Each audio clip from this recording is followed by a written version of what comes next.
وہ کالج کھلنے اور بند ہونے تک آس پاس منڈلاتا رہتا، عین وقت پر شیری کو گھر لے جانے کے لیے کہیں سے نمودار ہو جاتا۔ اس نے شیری کو پھر نڈھال کر دیا تھا۔ شیری نے کسی ذریعے سے کچھ عرصے کے لیے اینتھنی کو دور دور رہنے کی ہدایت کر دی تھی۔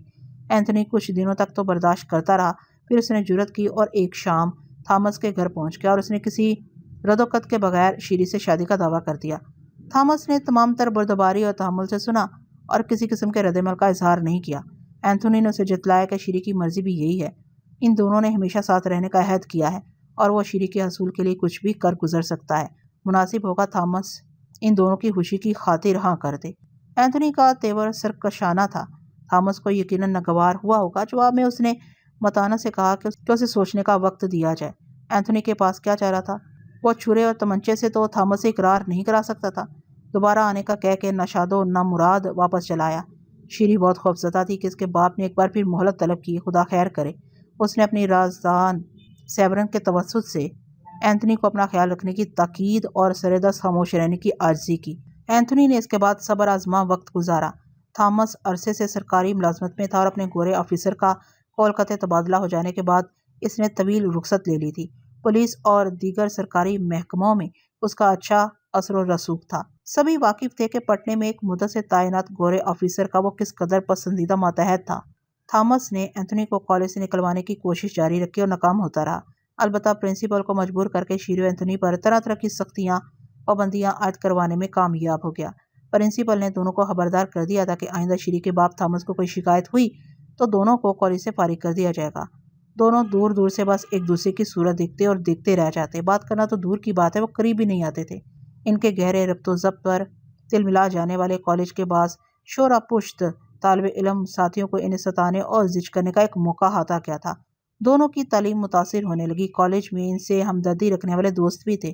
ان کے ذریعے نامہ و پیام کا سلسلہ ممکن ہو گیا تھا۔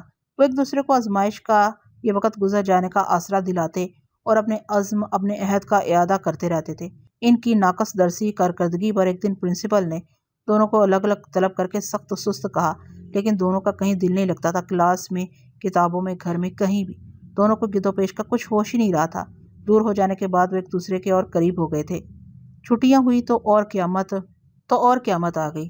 شیری گھر میں بند ہو گئی۔ کالج میں دیدہ و باز دید کی ایک رعایت تھی، وہ بھی نہ رہی۔ لاچار اینتھنی نے شیری کے گھر کے گرد چکر کاٹنے شروع کر دیے، کہیں کسی کھڑکی روزن کسی اور سے شیری کی جھلک دکھائی دے جائے۔ اینتھنی محلے والوں کی نظروں میں آ گیا تھا۔ تھامس کی شکایت پر پولیس اسے تھانے لے گئی۔ پولیس کو جواز تراشنے کا ہنر آتا ہے، 100 خون بھی معاف ہوتے ہیں۔ کئی دن تک وہ جور و ستم کی مشق کرتے رہے۔ کئی دن تک انہوں نے اینتھنی کو روکے رکھا اور ایسی حالت کر دی کہ دوبارہ اپنے پیروں پر کھڑا ہونے میں کئی دن لگ گئے۔ اینتھنی اپنے آپ سے مجبور تھا۔ اس نے پھر حوصلہ کیا۔ اتنے آزار اور رسوائیوں کے بعد تھامس اسے اپنے گھر دیکھ کے حیران و پریشان تو ضرور ہوا ہوگا، لیکن اس نے خود کو قابو میں رکھا اور سنجیدگی اور سرد مہری سے پھر انکار کر دیا۔ اس مرتبہ اس نے وجہ بھی بتائی کہ اینتھنی اس کی ماہجمال بیٹی کے لیے کسی طور اہل نہیں ہے۔ پہلے وہ کچھ کر کے دکھائے، تعلیم مکمل کرے، اچھی ملازمت یا کوئی معقول کاروبار کرے، تب تھامس کے پاس آئے۔ تھامس ہمدردی سے غور کرنے کا وعدہ کرتا ہے۔ یہ بڑی کڑی شرطیں تھی۔ دیوانوں سے کہا جائے کہ وہ ایسے ہی دیوانگی چھوڑ دیں۔ دیوانگی کا سبب بھی تو پہلے دیکھا اور دور کیا جائے۔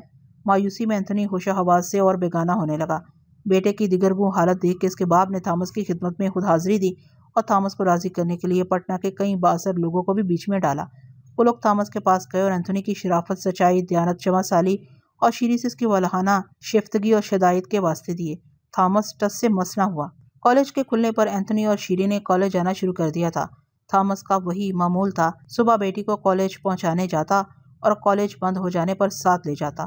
شیری اور اینتھنی کی حالت سے متاثر ہو کے ان کے چند قریبی دوستوں نے کالج کے اوقات کے دوران دونوں کی ملاقات کا بندوبست کر دیا۔ شیری اور اینتھنی بہت سہ چکے تھے، اب انہیں ایک دوسرے سے جدا ہونے کا یارہ نہیں تھا۔ ساتھیوں کے تعاون سے وہ کسی طرح ایک دن کالج سے فرار ہونے میں کامیاب ہو گئے۔ پھر تیسری بار اینتھنی شیری کے ساتھ تھامس کے گھر گیا۔ اس نے بتایا کہ انہوں نے چرچ میں شادی کر لی ہے، بہتر ہے تھامس خوش دلی سے قبول کر لے۔ شیری تو اب اینتھنی کے ساتھ اس کے گھر جا رہی ہے، اپنے گھر، جو اب اس کا اصل اور مستقل گھر ہے۔ ماں باپ کے گھر سے ہر لڑکی کا تعلق عارضی ہوتا ہے۔ تھامس گنگ رہ گیا، کچھ نہ کہہ سکا۔ یاس بھری حسرت بھری نظروں سے بیٹی کی طرف دیکھا کیا۔ شیری کی خاموشی اس کے لیے اور تازیانہ ہوگی۔ شیری اینتھنی کے گھر آ گئی۔ دونوں کو توقع تھی کہ اب تھامس کی باری ہے، وہ ان کے پاس ضرور آئے گا اور آخرکار ان پر اپنی شفقتیں ارزاں کرے گا۔ وہ نہیں آیا۔ 2-3 روز ہی گزرے ہوں گے انہیں معلوم ہوا تھامس ختم ہو چکا ہے، اس نے خود کو آگ لگا لی تھی۔ اس کے ساتھ مکان کا کچھ حصہ بھی جل گیا ہے۔ جس وقت پڑوسی پہنچے مکان تو انہوں نے بچا لیا، تھامس کو نہ بچا سکے۔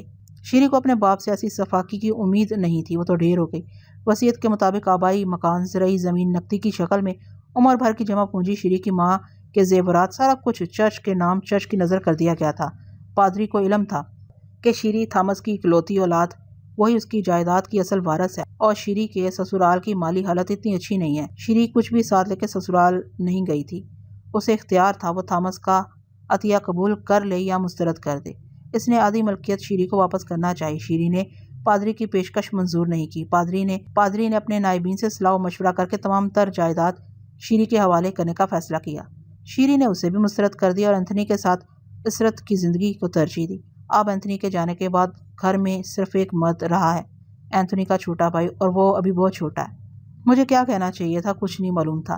سیورن کی آواز آنسو میں ڈوب گئی تھی۔ آنسو بڑی راحت ہوتے ہیں، میری آنکھیں تو آنسوؤں سے بھی آ رہی تھیں۔ ایسا لگتا تھا جیسے سیورن نے جان بوجھ کر مجھے کچھ جتلانا چاہا ہو۔ میں اسے کیا کہتا، ایک اینتھنی اور ایک شیری، کیا جانے ایک اینتھنی اور ایک شیری، کیا جانے کتنے ایسے ہی بس ایک آدمی کے لیے پیدا ہوتے ہیں۔ ایک آدمی، وہی مقصد، وہی محور، وہی منزل، ہر راستے میں انہیں وہی ایک شخص نظر آتا ہے۔ وہ ایک آدمی نہ ملے تو کیا مال و زر، کیا طاقت و اقتدار و کیا علم و ہنر، سب ہیچ، سب پتھر، سب مٹی ہے۔ ایک آدمی ہی کبھی کسی کے لیے سب سے بڑا خزانہ ہوتا ہے۔ وہ خزانہ مل جائے تو اسے اپنی زندگی مل جاتی ہے، اسے دنیا مل جاتی ہے۔ ایک آدمی کا حاصل، باقی سارا کچھ بے معنی، بے جواز، لا حاصل۔ ایسا کیوں ہے اور کیا ہے یہ سب کچھ؟ یہ کچھ وہی بتا سکتا ہے جو اپنے مطلوب کے زندہ کا اسیر ہے، اور مطلوب اس کے زندہ کا۔ وہ جو دو آدمی الگ چہروں، الگ رنگوں کے نظر آتے ہیں، وہ تو ایک ہی ہوتے ہیں۔ ایک کے بغیر دوسرا نامکمل، پہلا بھی نامکمل، دوسرا بھی نامکمل۔ ان کی تکمیل یکجائی کی صورت ہی میں ممکن ہوتی ہے۔ شیری تو مر جائے گی، سیورن بلکتی آواز میں بولی۔ اس کا تو اب کوئی نہیں رہا، وہ تو لٹ گئی ہے۔ تم اس کے پاس جاؤ تو کہنا، زندگی یہی تماشا، یہی شبد بازی کرتی رہتی ہے، کچھ نیا نہیں ہے۔ میں نے تلخی سے کہا، اس کے پاس جانے کی ہمت نہیں ہے مجھ میں۔ تمہیں تو زیادہ زیادہ اس کے پاس ہونا چاہیے۔ میں چلی بھی جاتی، لیکن ڈاکٹر رائے وہ بہت سخت آدمی ہے، کچھ بھی ہو جائے، زمین ہل جائے، آسمان پھٹ پڑے، ان کا حکم ہے ڈیوٹی پر حاضر رہو۔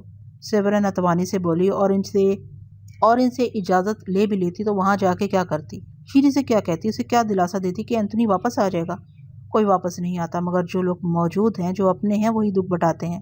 ان کی موجودگی بھی دلاسا ہوتی ہے، اور ڈاکٹر رائے ایسے سخت آدمی بھی نہیں ہے۔ مگر مجھ سے شیری کی حالت دیکھی نہیں جائے گی۔ میں نے وارڈ بوائے سے پوچھا تھا، کہتا تھا وہ تو کچھ بولتی ہے، نہ سنتی ہے، نہ پلکیں چپکاتی ہے، کسی کو پہچان نہیں رہی ہے وہ تو۔ سیورن پھر سسکنے لگی۔ یہ اینتھنی، کیا ضرورت تھی اسے ان لوگوں کا پیچھا کرنے کی؟ بالکل پاگل آدمی تھا وہ۔ میں چپ رہا۔ شیری کے لیے اینتھنی تھامس کو پسند نہیں تھا۔ جو تھامس کو پسند نہیں آتا اس کا یہی انجام ہوتا تھا۔ تھامس کی روح تو بےکل ہوگی۔ سیورن نے سارا الزام روح پر ڈال دیا تھا۔ یہ روح کا عذر بھی انسانوں نے خوب وضع کر لیا تھا۔ اسے کیا معلوم تھا؟ نرس ایمی جانتی تھی کہ وہ لوگ رات کے آخری پہر آنے والے لوگ کس ارادے اور کس تعاقب سے آئے تھے۔ اینتھنی تو چارہ بن گیا، تو وہ لوگ اس طرف کا رخ کیوں کرتے؟ اینتھنی میں بڑا جوش اور جذبہ تھا، اسے یہی کرنا چاہیے تھا۔ اس کی جگہ میں ہوتا تو یہی کرتا۔ تم شیری کے پاس جاؤ تو۔ میری بات پوری ہونے سے پہلے سیورن ڈولتی آواز میں بولی، ہاں میں جاؤں گی اس کے پاس، مجھے جانا ہی ہوگا۔ اسے کہنا کہ اینتھنی واپس نہیں آ سکتا۔ اینتھنی کی 2 بہنوں اور بھائی کی ذمہ داری ہے اس پر، وہی اب گھر سنبھال سکتی ہے، وہ ایک پڑھی لکھی لڑکی ہے۔ اور مگر شیری کے پاس اب کیا رہا ہے؟ سیورن مایوسی سے بولی، کچھ بھی نہیں بچا۔ ایک بات کہوں تم سے؟ میں نے استگی سے کہا، ہاں۔ وہ بےتابی سے بولی، ایک صورت ممکن ہو سکتی ہے جو میں کہنا چاہتا ہوں، اسے غور سے سننا، اور پہلے سن لینا پھر کچھ کہنا۔ کیا بات ہے؟ وہ ہڑبڑا سی گئی۔ شیری کو زندگی گزارنے، یہ برا وقت ٹالنے کے لیے اتنی رقم دی جا سکتی ہے کہ اسے کوئی پریشانی نہ ہو۔ یہ اسپتال کا مکان بھی اسے چھن جائے گا، کیونکہ اینتھنی کے چلے جانے کے بعد وہ یہاں زیادہ دیر نہیں رہ سکتی۔ وہ نیا مکان خرید دے، کم سے کم آئندہ 5 سال تک کے لیے اس کی بہتر گزر بسر کا انتظام بھی کیا جا سکتا ہے۔ اس مدت میں وہ یقیناً اس قابل ہو جائے گی کہ اپنے آپ بھی کچھ کر سکے، اپنی ادھوری تعلیم مکمل کر سکے، اینتھنی کے چھوٹے بھائی کی تعلیم، اس کی بہنوں کی شادی کر سکے۔ ذرا اس کی حالت سنبھلے تو اسے یہ بتا دینا، اور میرا نام کسی طور نہ آئے تو مناسب ہوگا۔ یہ رقم کسی بھی وقت ادا کی جا سکتی ہے۔ باقی شیری، اس کے خاندان کو کسی اور چیز کی ضرورت ہو تو کسی ذریعے سے مجھے مطلع کیا جا سکتا ہے۔ میرے دوست اکبر علی خان پٹنے ہی میں رہتے ہیں، وہی جن کے ساتھ دوپہر ہم نے کھانا کھایا تھا۔ وہ ایک بڑے وکیل ہیں، اور بہت نفیس آدمی ہے۔ میری درخواست پر وہ شیری اس کے گھر کی خبر گیری کر سکتے ہیں اگر تم اس معاملے سے الگ رہنا چاہو۔ سیورن مجھے عجیب سی نظروں سے دیکھنے لگی۔ مجھے شبہ ہے خوددار لڑکی کو یہ سہارا کچھ قبول کرنے میں تعمل ہوگا، مگر اسے یقین دلانا کہ تمہارا کام ہے کہ میری کوئی غرض سے وابستہ نہیں، میں تو یہاں رہوں گا بھی نہیں۔ میں نے کہا وہ آمادہ ہو جائے تو مجھے خوشی ہوگی۔ اس بد نصیب سے کہنا کہ کوئی بھی ایسی اعانت اینتھونی کے نقصان کی تلافی نہیں کر سکتی، مگر اب اینتھونی نہیں ہے، اس کے بغیر زندگی تو گزارنی ہو۔ سنو، شیری سے ہمدردی اپنی جگہ ہے، لیکن یہ میرے اپنے اطمینان، اپنے سکون کی بات ہے۔ آپ کیا کہہ رہے ہیں؟ سیورن سراسیمہ انداز میں بولی۔ تم نے جو سنا وہی میں نے کہا، میں نے نپی تلی آواز میں کہا۔ سیورن آگے کچھ نہ بول سکی اور مجھ سے بھی کچھ نہ کہا جا سکا۔ اس سے پہلے کہ سیورن مجھ سے غیر ضروری سوال کرتی، ایک نظر وٹھل کو دیکھ کے میں کمرے سے باہر آ گیا اور اسپتال کے مرکزی عمارت تک چلا گیا۔ شام کو مریضوں سے ملاقات کا وقت شروع ہو چکا تھا۔ صدر دروازے مریضوں کے دوست اور اعزاء کے دستے اسپتال میں داخل ہو رہے تھے۔ اسپتال کے سامنے کے سبززار میں دوپہر جیسی بھیڑ نہیں تھی۔ اینتھونی کی تدفین میں شریک ہونے والے اب وہاں نہیں تھے۔ اینتھونی کا جنازہ اٹھایا جا چکا ہوگا، ممکن ہے انہوں نے اسے خاک کے سپرد بھی کر دیا ہو، مجھے یاد نہیں۔ کہیں پڑا تھا جو کچھ اس دنیا میں نظر آتا ہے سب مٹی کی شکلیں ہیں، اپنی عمر پوری کرنے کے بعد ساری شکلیں مٹ جاتی ہیں اور سب مٹی ہو جاتا ہے۔ اور کسی نے کہا تھا آدمی کی ساری زندگی فریب کی زندگی ہوتی ہے، زندہ رہنے کا فریب، دیکھنے سننے اور بولنے کا فریب، جس کا انجام فنا ہے اس کا دیکھنا سننا اور بولنا کیا معنی رکھتا ہے؟ سب سنا ہوا مٹی، سب دیکھا ہوا مٹی، سب بولا ہوا مٹی ہے۔ اینتھونی مر گیا، نوجوانی میں مر گیا، کچھ اور وقت زندہ رہتا تو بھی مر جاتا۔ لوگ اسے دفنا کے قبرستان سے لوٹ رہے ہوں گے، انہیں جلدی بھی ہوگی زندگی کی طرف لوٹنے کی، جانے کتنے ادھورے کام یاد آ رہے ہوں گے۔ قبرستان سبھی کو برا لگتا ہے، حالانکہ سارے راستے اسی کی طرف جاتے ہیں، قبرستان یا شمشان گھاٹ یا برج خاموشاں یا کوئی اور۔ وہی ایک سوال، آدمی پیدا کیوں ہوتا ہے کہ مر جاتا ہے؟ کسی کے پاس اس کا جواب نہیں۔ موت پر سب کا اختتام ہو، اس زندگی پر کیا ناز، کیسا افتخار، کس بات کی تمکنت؟ زندگی سے بڑا طلسم شاید کوئی نہیں، اور کوئی طلسم مستقل نہیں ہوتا۔ مرکزی عمارت سے دائیں طرف راہدری میں جاتے ہوئے مجھے چند پولیس والے بھی نظر آئے، وہ ابھی تک اسپتال کے کونے گوشے ٹٹول رہے تھے۔ کتے ان سے زیادہ چست نظر آتے تھے، وہ سونگھ تو لیتے ہیں۔ ان کی نظروں میں آنے سے میں نے پہلو تہی کی اور ادھر ادھر گھومتا رہا۔ میرا دل گھبرا رہا تھا، جانے کیوں جیسے میں کچھ بھول رہا ہوں، مجھ سے کوئی چوک ہو رہی ہے، کچھ ہونے والا جیسے۔ دھوپ کے آثار رہ گئے تھے کہ میں کمرے میں واپس آ گیا۔ یہ دیکھ کے مجھے اپنی آنکھوں پر یقین نہیں آیا۔ ڈاکٹر رائے اور ایک نوجوان ڈاکٹر بٹھل کے بستر کے گرد موجود تھے اور بٹھل بیٹھا ہوا تھا، بستر کے سرہانے تکیوں سے ٹیک لگائے، آنکھیں کھلی ہوئی تھیں۔ سیورن چمچے سے اسے کوئی مشروب پلا رہی تھی۔ میں چھپڑتا ہوا ان کے پاس پہنچا۔ بٹھل نے نگاہیں گھما کے ایک ثانیے کے لیے مجھے دیکھا اور نقاہت سے نظریں جھکا لیں۔ میرے جی میں آیا ڈاکٹر رائے کے ہاتھ چوم لوں، کس طرح اس سے ممنونیت کا اظہار کروں۔ ڈاکٹر رائے بٹھل کا ہاتھ اپنے ہاتھ میں لیے ہوئے تھا اور تمتماتی آواز میں اس کی استقامت کی داد دے رہا تھا۔ مان اسے خیال آیا، اس نے ہندوستانی میں کہا، تم ایک اچھا لڑکا ہے، بہت اچھے بہت اچھے۔ اپنے بھائی کو دیکھا؟ اسے اب بھی شبہ ہے۔ آخری جملہ اس نے پھر انگریزی میں کہا۔ بٹھل کو جواب دہی کا ارادہ نہیں تھا، لیکن اس کا چہرہ میرے سامنے تھا، چہرہ بتا رہا تھا کہ وہ سب کچھ سن اور دیکھ رہا ہے۔ نرس سیورن بہت توجہ اور نفاست سے اسے مشروب پلا رہی تھی۔ کیا حال ہے؟ میری آواز ساتھ نہیں دے رہی تھی۔ بٹھل نے سن لیا تھا، آنکھوں سے اطمینان کی تلقین کی۔ ٹھیک تو ہو تم؟ میں نے ہذیانی انداز میں پوچھا۔ بٹھل نے ڈاکٹر رائے کو اشارہ کیا تھا، یا ڈاکٹر بٹھل کو کسی اضطراب سے دوچار کرنا نہیں چاہتا تھا۔ میرا بازو پکڑ کے وہ مجھے اس بستر سے دور لے گیا۔ ڈاکٹر کی ناراضی کے خیال سے میں نے بجبر تعمیل کی۔ ڈاکٹر رائے دروازے کے پاس آ کے رک گیا۔ اس نے پلٹ کے سیورن کو ہدایت کی کہ وہ بٹھل کو دوبارہ لٹا دے۔ سیورن نے پہیہ گھما کے بستر کا سرہانہ نیچے کر دیا۔ ڈاکٹر رائے نے پھر میری طرف توجہ دی اور اچکتی آواز میں بولا، کہاں تھے تم اتنی دیر سے؟ کہیں نہیں، یہی اسپتال میں۔ میں نے اکلاتے ہوئے کہا، ایسے ہی اسپتال کا ایک چکر لگا کے آ گیا۔ کیا حال ہے اب ان کا ڈاکٹر صاحب؟ تم نہیں دیکھ رہے؟ وہ مسکرا کے بولا۔ مجھے تو، میں نے بے ربطی سے کہا، ڈاکٹر صاحب آپ فرشتہ آدمی ہیں، لوگ سچ کہتے ہیں کہ آپ کے ہاتھ میں، تم فضول باتیں بہت کرتے ہو۔ وہ میری بات کاٹ کے بولا، آپ کو معلوم نہیں میں کس قدر۔ اس نے پھر مجھے کچھ کہنے نہیں دیا۔ دیکھ رہا ہوں تمہیں اچھی طرح، اچھے لڑکے۔ اس نے عادت کے مطابق میری کمر تھپکی۔ رات کو آؤں گا پھر، وہ سنو، تمہیں پہلے سے بہتر دیکھنا چاہتا ہوں، ورنہ تمہیں بھی انجیکشن لگانا پڑے گا۔ ڈاکٹر صاحب اب کچھ دیر بیٹھی ہے نا؟ میں نے وہ رفتگی سے کہا، نہیں مجھے جانا ہے، اسپتال میں سب سہمے ہوئے ہیں، مجھے معمول سے زیادہ وقت دینا پڑ رہا ہے، اور اینتھونی اس نوجوان کے گھر بھی جانا ہے۔ سنا ہے اس کی بیوی ٹھیک نہیں ہے، وہ حاملہ ہے، دیکھتے ہیں اسے شاید اسپتال میں داخل کرنا پڑے، بیچارہ اینتھونی۔ ڈاکٹر رائے افسردگی سے بولا، تم نہیں جانتے وہ کتنا پیارا لڑکا تھا، مجھ سے سر اٹھایا نہیں گیا۔ ڈاکٹر رائے اپنے نوجوان ساتھی ڈاکٹر کے ساتھ کمرے سے نکل گیا۔ اس کے جاتے ہی سیورن کسی موج کی طرح میری طرف لپکی، اس کی آنکھیں چمک رہی تھیں، شگفتہ آواز میں مبارکباد دینے لگی۔ مجھے نہ جانے کیا ہوا، اپنے اختیار ہی نہیں رہا، میں نے بڑھ کے ہاتھ پھیلائے اور اسے گلے سے لگا لیا۔ دوسرے لمحے سیورن کی کسمساہٹ سے مجھے احساس ہوا، میرے بازو اینٹنے لگے اور میں فوراً اسے جدا ہو کے پیچھے ہٹ گیا۔ سیورن کے چہرے پر اچانک آگ سی بھڑک اٹھی تھی اور اس کا دھان پان سراپا لہرا گیا تھا۔ مجھے بڑی خفت ہوئی اور اس طریقے سے معافی مانگی بھی نہ جا سکی۔ وہ ایک الازرف لڑکی تھی، مسکرا کر رہ گئی اور مجھے ندامت سے بچانے کے لیے کہنے لگی، کیا خیال ہے گرما گرم کافی پی جائے؟ میں نے کسی پاگل کی طرح بے تابانہ سر ہلا کے اقرار کیا۔ نرس ایمی وقت پر آ گئی تھی، سیورن چلی گئی۔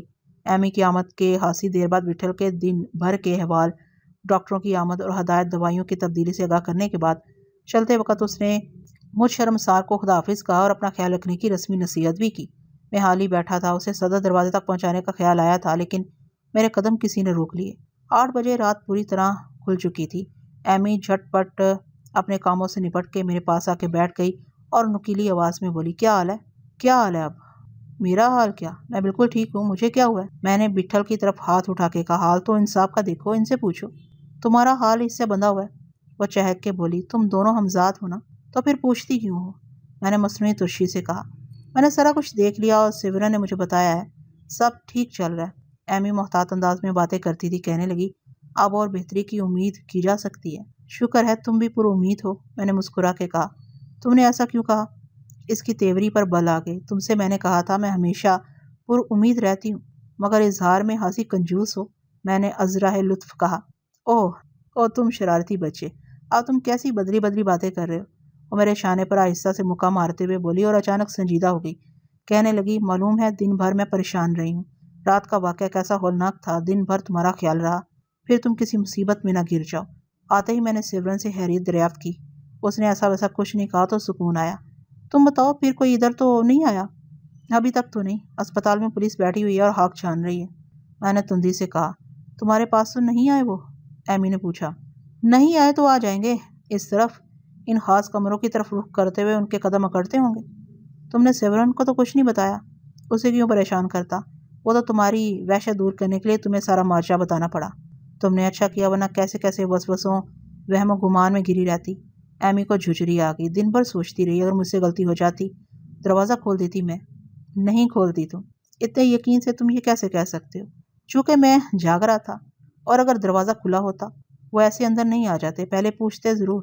ان کی نیت مجرمانہ تھی، ایسی صورت میں پھونک پھونک کے قدم اٹھایا جاتا ہے۔ لیکن ایمی کی آواز پر خوف غالب تھا۔ بس خداوند نے کرم کیا، میں تو یہی کہتی ہوں۔ اس نے سینے پر کراس بنایا۔ چھوڑو بھی اب، کچھ مت سوچو، میں نے بے نیازی سے کہا، آگے کی طرف دیکھو۔ آگے کی طرف؟ ایمی کا چہرہ اور گمبھیر ہو گیا۔ آگے ہی کا تو سوچ سوچ کے دل ہولتا ہے، اور کیا اختیار ہے ہمارا آگے پر؟ ظاہر ہے یہی ہے، ایمی اضطراری انداز میں بولی۔ تو فکر کاہے کی، ہم اپنی طرف سے احتیاط کی پوری کوشش کریں گے، یہی کر سکتے ہیں۔ تم بہادر بچے ہو۔ بہادر؟ بہادر کیا؟ ہتھیلی پر جان تو یوں بھی ہر ایک کی رہتی ہے، میری، تمہاری، سبھی کی۔ تمہیں یقین ہے کہ کل تم موجود رہو گی؟ اس کی آنکھیں بجھ گئیں۔ تو پھر کیا؟ میں نے بیزاری سے کہا۔ وہ چپ ہو گئی اور دیر تک چپ رہی، پھر اس نے خود کو مجسمہ کیا کہ سر دست تو زندگی حاوی تھی۔ اس کی آنکھوں میں چمک بحال ہوئی اور وہ پختہ کار عورتوں کی طرح ترچھی نظروں سے مجھے دیکھتے ہوئے بولی، یہ تم نے سیورن پر کیا جادو کر دیا؟ کیسا جادو؟ میں نے تعجب کا اظہار کیا۔ خبر ہے وہ کیا کہہ کے گئی ہے؟ کہہ رہی تھی یہاں 2 مریض ہیں، حکم دے کے گئی ہیں کہ مجھے دونوں کا خیال رکھنا ہے، دونوں پر نگاہ رکھنی ہے۔ اور بتاؤں کیا کہہ رہی تھی وہ؟ ایمی کہتے کہتے رک گئی۔ کیا کہہ رہی تھی؟ میری شکایت کر رہی ہوگی، مجھ سے بھول ہو گئی، میں نے پشیمانی سے کہا۔ کیسی بھول؟ اس نے چونک کے پوچھا۔ میں کیا کہتا، اس کا مطلب تھا سیورن نے اسے کچھ نہیں بتایا۔ میں چپ رہا کہ خاموشی ہی سب سے مؤثر جواب تھی۔ کیا بتلاؤں؟ کہہ رہی تھی کہ تم بہت الگ لڑکے ہو، بہت پیارے اور دل کے بڑے۔ وہ کسی کے بارے میں ایسی رائے کم دیتی ہے، کافی عرصے سے اسے دیکھ رہی ہوں، بہت سنبھلی ہوئی رہتی ہے وہ ایک مہربان لڑکی ہے، سمجھدار، ہر اعتبار سے اچھی۔ اور میں بری لڑکی ہوں؟ ہنس کے بولی۔ تم؟ مجھے بھی ہنسی آ گئی۔ تم ایک بہت پیاری بچی ہو، گڑیا جیسی۔ اسی وقت دروازے پر اکبر علی خان نمودار ہوئے۔ کسی لمحے بھی میں ان کی آمد کی توقع کر رہا تھا، آتے ہی انہوں نے جیسے نعرہ بلند کیا، مجھے یقین ہے کچھ اچھی خبریں سننے کو ملیں گی۔ میں صوفے سے اٹھ گیا، لپک کے ان کے پاس جا کے میں نے ان کے ہاتھ جکڑ لیے اور جلدی جلدی ساری رودات سنائی کہ ابھی شام کو ڈاکٹر آیا تھا تو اتنے دنوں میں پہلی بار بٹھل اٹھ کے بیٹھ گیا تھا، اس نے کچھ مشروب وغیرہ بھی نوش کیا تھا۔ یہ کہتے ہوئے میری آواز ڈگمگا گئی۔ اکبر علی خان نے مجھے بازوؤں میں بھر لیا اور میرا حوصلہ فزوں کرنے کے لیے طرح طرح کے لفظ وضع کرتے رہے۔ اکبر علی خان کے ساتھ ان کا ملازم لڑکا بھی ٹفن اٹھائے ہوئے ساتھ آیا تھا۔ آنے میں دیر یوں ہوئی کہ امی جان کی طبیعت شام کو کچھ بہتر ہو گئی۔ اکبر علی خان کی آواز سے مسرت جھلک رہی تھی۔ یہ تو بڑی اچھی خبر سنائی آپ نے، میں نے خوش دلی سے کہا۔ بس بٹھا لیا پاس اپنے، میں بھی منتظر تھا کہ کسی طرح ان کی طبیعت کچھ بہتر ہو تو ایک معاملے میں ان کا عندیہ معلوم کروں۔ کیسا عندیہ؟ میں نے تجسس سے پوچھا۔ ایمی کی طرف دیکھتے ہوئے بولے، بتاؤں گا، میرا خیال ہے کھانا گرم ہے، کیوں نہ پہلے ٹفن کو شائع کی جائے، اور آپ اطمینان رکھیں آج زیادہ کھانا نہیں ہے۔ نصرت کہہ رہی تھی سارا تو واپس آ جاتا ہے، آپ یہ زحمت کیوں کرتے ہیں؟ واہ صاحب، آپ نے پھر وہی غیریت والی بات کر دی، ایسا مت کہیے، دل بوجھل ہو جاتا ہے۔ میں نے معافی چاہی اور عذر کیا کہ گھر والدہ کی بیماری کی حالت میں یہ تکلفات مناسب نہیں لگتے۔ یہاں اسپتال میں کھانے پینے کے اچھے انتظامات ہیں، ہوا کریں، لیکن گھر میں موجود ہوتے ہوئے آپ باہر کا کھانا کھائیں، خواہ کتنا ہی اچھا ہو، کم سے کم مجھے گوارا نہیں ہے۔ میرے پاس سر جھکانے کے سوا کیا رہ جاتا تھا۔ دوپہر آپ نے سادہ میٹھے چاولوں سے رغبت کا ذکر کیا تھا، میں نے نصرت سے کہا، ان سے بس کہنے کی دیر ہوتی ہے، شاید آپ کو پسند آئے۔ مجھ سے غلطی ہوئی، دوپہر کسی وقت ایسے ہی میٹھے چاولوں کی بات میرے منہ سے نکل گئی تھی۔ آپ جانے نصرت اختراعات کی ماہر ہیں، سادہ چاولوں میں زعفران کی آمیزش کر دی ہے، شکر پسند ہو تو شکر کے ساتھ، ورنہ شہد بھی ہے، دودھ اور بلائی تو ہے ہی، ایک چمچہ لیا تھا میں نے، واقعی شہد بلائی کے ساتھ ذائقہ ہی کچھ اور نکھر آیا۔ پھر تو خاصے کی چیز ہوگی، لیکن ڈاکٹر رائے نے کہا تھا رات کو بھی آئیں گے، ان کے آنے کے بعد یہ گھر کوئی مذائقہ نہیں، وہ کشادہ دلی سے بولا۔ اصل میں لڑکا رات کو اپنے گھر واپس چلا جاتا ہے، اسے واپس بھیج دیتے ہیں، یہ ٹفن میں لے جاؤں گا۔ آپ کیوں لے جائیں گے؟ ٹفن صبح بھی واپس جا سکتا ہے، میں نے کہا۔ ایمی بٹھل کے بستر کے نزدیک چیزوں کی درستی میں مصروف ہو گئی تھی۔ اس نے کچھ دیر کے لیے ہم سے باہر جانے کی درخواست کی، یہ معمول کی بات تھی۔ میں اور اکبر علی خان باہر آ گئے۔ ایمی نے کمرہ بند کر کے دروازے پر پردہ کھینچ دیا۔ ہم دونوں راہداری میں ٹہلتے رہے اور اکبر علی خان شہر کے کشیدہ حالات کے بارے میں بتانے لگے۔ شہر پہلے جیسا نہیں رہا ہے، جانے کیوں لوگ سہمے سہمے سے نظر آتے ہیں، یا میرا گمان ہے، انہوں نے بھاری آواز میں کہا۔ میں ہی شاید کچھ زیادہ محسوس کر رہا ہوں، شاید اس وجہ سے کہ شہر میں جگہ جگہ پولیس کی ٹولیاں گھوم رہی ہیں، بازار بھی آج جلد بند ہو گئے، قسم قسم کی چمگوئیاں شہر میں گشت کر رہی ہیں۔ شہر میں عموماً ایسا ہوتا نہیں، قتل و خون کے واقعات بے شک کبھی کبھار ہو جاتے ہیں، لیکن اس بار لوگ کچھ ہراساں سے، حیرت زدہ سے نظر آتے ہیں۔ اینتھونی کی موت کا بڑا شور ہے، شہر میں عیسائیوں کی تعداد نہ ہونے کے برابر ہے، لیکن یہ نوجوان اینتھونی کچھ زیادہ ہی مقبول تھا۔ کچھ اس کی مقبولیت، کچھ اس کی جانبازی، اس کی دردناک موت کی نوعیت سے لوگوں کو بڑی ہمدردی محسوس ہوئی۔ سنا ہے اس کے جنازے میں سبھی شریک تھے، کیا ہندو عیسائی اور کیا مسلمان۔ افواہوں کا تو آپ جانتے ہی ہیں، پر لگے ہوتے ہیں اور سر پیر نہیں ہوتے۔ ہندوستان میں افواہ ترازی سب سے مرغوب مشغلہ ہے۔ ناواقفیت، جہالت اور افواہ کا شاید کوئی گہرا تعلق ہے۔ میں سنتا رہا جب تک ایمی نے باہر آ کے ہمیں اجازت نہ دی۔ ہم راہداری میں گھومتے رہے، کمرے میں آ کے صوفے پر بیٹھے ہی تھے کہ باہر ہلچل ہوئی، ہم دونوں کھڑے ہو گئے۔ ایمی بھی سیدھی ہو گئی، وہ ڈاکٹر رائے ہی تھے۔ اس مرتبہ اس کے ساتھ ادھیڑ عمر ڈاکٹر گوکھلے بھی تھا۔ اسپتال میں پہلی رات میری اس سے اچھی شناسائی ہو چکی تھی۔ ڈاکٹر رائے نے پرتپاک انداز میں اکبر علی خان سے مصافحہ کیا۔ جواباً اکبر علی خان نے میری جانب سے پٹھل پر اس کی خاص توجہ کا شکریہ ادا کیا۔ ڈاکٹر رائے ہنس کے بولا، الٹا وہ اکبر علی خان کا شکر گزار ہے کہ اس اجنبی شہر میں ان کا ساتھ میرے لیے استقامت کا باعث بنا رہا۔ دونوں میں چند لمحے نوک جھوک اور ہوش گپیاں ہوتی رہیں۔ ڈاکٹر رائے نے اکبر علی خان سے فراغت میں ملنے کی خواہش کا اظہار کیا۔ اس کی دعوت ایسی رسمی نہیں تھی۔ ڈاکٹر رائے نے بٹھل کا شانہ جھنجھوڑ کے اسے بیدار کیا۔ بٹھل کسی قدر اقرا کے بعد گوکھلے اور ایمی کے سہارے اٹھ کے بیٹھ گیا۔ ڈاکٹر رائے نے اس کا ہاتھ تھام لیا اور گرم جوشی سے حال دریافت کیا تو بٹھل نے سر کی ہلکی جنبش سے جواب دیا۔ اس نے بدبداتے ہوئے کچھ کہا بھی، یہ دیکھ کہ میں اور اکبر علی خان اس کے بستر کے پاس پہنچ گئے۔ ڈاکٹر کے خیال سے ہم نے فاصلہ رکھا۔ میں بٹھل سے بات کرنا چاہتا تھا، لیکن اس بار ڈاکٹر گوکھلے آڑے آ گیا۔ بٹھل نے مجھے دیکھ لیا تھا، مجھے ایسا لگا جیسے آنکھیں بند کر کے اس نے مجھے صبر و ضبط کی تاکید کی ہے۔ ڈاکٹر رائے کے اشارے کے لیے تیار کھڑی ایمی نے بٹھل کا سینہ رومال سے ڈھانپ دیا اور بستر کے پہلو میں رکھی کھلی الماری سے پیالہ اٹھا کے چمچہ بھر بھر کے اسے کوئی چیز پلانے لگی۔ مجھے تو گوکھلے نے وہاں سے ہٹا دیا۔ اکبر علی خان نے بھی گوکھلے کا ساتھ دیا۔ میری کمر سے ہلاتے ہوئے وہ مجھے بٹھل کے بستر سے دور لے آئے۔ سب توازن کی بات ہے، ایک ذرا توازن منتشر ہو جائے تو آدمی کیا سے کیا ہو جاتا ہے۔ آدمی بچہ ہو جاتا ہے، آدمی بوڑھا ہو جاتا ہے، آدمی معذور ہو جاتا ہے، آدمی پونا آدمی دکھنے کا آدمی ہے اور آدمی نہیں بھی۔ آدمی کا اپنا اختیار نہ رہے تو پھر آدمی ہی کیا ہے؟ بیماری سے بڑی مفاہمت شاید کوئی نہیں ہے۔ کہتے ہیں سب سے بڑی ذلت غربت ہے، لیکن یہ بیماری بھی کچھ کم ذلت نہیں، اور ایسی بیماری کہ آدمی بے دست و پا ہو کے رہ جائے۔ آدمی کی اس سے بڑی توہین کیا ہو سکتی ہے؟ بٹھل کو کیا محسوس ہو رہا ہوگا یہ کچھ وہی جانتا ہوگا۔ آج رات گہری نیند لینے کا ہے، سمجھا کچھ؟ میرے کانوں میں ڈاکٹر رائے کی آواز آئی۔ وہ حکیمانہ انداز میں بٹھل سے مخاطب کہہ رہا تھا کہ کل سے دوائیاں کچھ بدل دی جائیں گی اور کچھ کم بھی کر دی جائیں گی۔ اب بٹھل کو آہستہ آہستہ غذا کی طرف لوٹنا ہے، کیونکہ غذا سے بڑی توانائی کوئی نہیں ہوتی۔ زیادہ سوچنا نہیں، وہ خاطر جمع رکھے کہ اس کا محبوب بھائی ہر وقت اس کے پاس ہے۔ یہ شہر کا بہترین اسپتال ہے، اسپتال کی تجربہ کار نرسیں اس کی خدمت پر مامور ہیں اور ماہر ڈاکٹر بھی دور نہیں ہے۔ ڈاکٹر رائے نے مسکراتے ہوئے کہا کہ بٹھل کی بیماری کے دوران دنیا میں کوئی فرق واقع نہیں ہوا اور اس کی صحت یابی تک وہ اپنے محور سے ہٹ نہیں جائے گی۔ ادھورے کام آنے والے کل پورے ہو جائیں گے۔ زندگی کے سارے معاملات تندرستی سے مشروط ہیں۔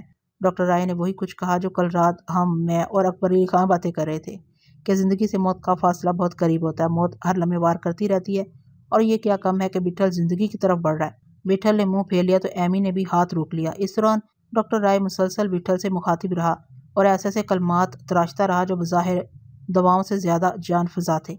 اس کی ہدایت پر ایمی نے بٹھل کے بازو میں سوئی گھونپ دی اور ڈاکٹر رائے اس وقت تک ٹھہرا رہا جب تک ایمی نے بٹھل کا سرہانہ نیچے نہیں کر دیا اور بٹھل کی آنکھیں مندیانے لگیں۔ پھر وہ ایک لمحے بھی وہاں نہیں ٹھہرا۔ اکبر علی خان نے عذرائے وضع اسے کھانے میں شرکت کی دعوت دی۔ ڈاکٹر نے شکریہ ادا کر کے معذرت کر لی کہ اسے ابھی آنجہانی اینتھونی کی بیوی شیری کو دیکھنے جانا ہے، اس کی حالت نہایت شکستہ ہے۔ ڈاکٹر کی زندگی بھی کیا زندگی ہے، انہوں نے مسیحائی کا جیسے ٹھیکہ لیا ہوتا ہے، آندھی ہو یا طوفان، مریض دعائیاں دیتے ہیں، فرض اور انسانیت کا واسطہ دیتے ہیں، ڈاکٹروں کو آنا پڑتا ہے۔ ڈاکٹر بھی دوسرے جیسے پیشہ ور ہوتے ہیں، مگر کسی پیشے میں ایسا جبر نہیں ہوتا یا ایسی مجبوری نہیں ہوتی یا ایسا استحقاق جتایا نہیں جاتا۔ ڈاکٹر رائے کے جاتے ہی اکبر علی خان نے ٹفن کھول دیا۔ ایمی نے کسی وارڈ بوائے کو بلا کے رکابیاں وغیرہ میز پر رکھوانے کا اہتمام کیا۔ کھانا ٹھنڈا ہو گیا تھا، وارڈ بوائے کھانا گرم کر کے لایا۔ میں نے اسے کچھ روپے کی بھیٹ کی، اس نے صاف انکار کر دیا، مگر ایمی کی سفارش پر آمادہ ہو گیا۔ پھر تو اس کا انداز ہی بدل گیا۔ پیسے کی کیا کرامت ہوتی ہے، آدمی موم بن جاتا ہے، آدمی بجلی بن جاتا ہے، آدمی دوہرا ہو جاتا ہے۔ ایمی گھر سے کھانا کھا کے آئی تھی، اکبر علی خان کے سرار پر ساتھ بیٹھ گئی، اور دوپہر جس طرح سیورن پر حیرت طاری ہوئی تھی، ایمی بھی چند لقموں کے بعد تکلف کی متحمل نہ ہو سکی۔ اکبر علی خان کا ملازم لڑکا کب کا جا چکا تھا، 10 بج چکے تھے۔ ان کے بقول شہر کے حالات کشیدہ تھے۔ میں نے ان سے کہا بھی کہ اب وہ گھر چلے جائیں، رات بہت ہو گئی ہے۔ کچھ وقت راستے میں لگے گا، لیکن وہ نہیں مانے، کہنے لگے نصرت سے کہہ کے چلا تھا، دیر ہو سکتی ہے۔ ایمی نے ان کے لیے کافی منگوا لی اور اب باہر سبزہ زار میں کرسیاں لگوا دی۔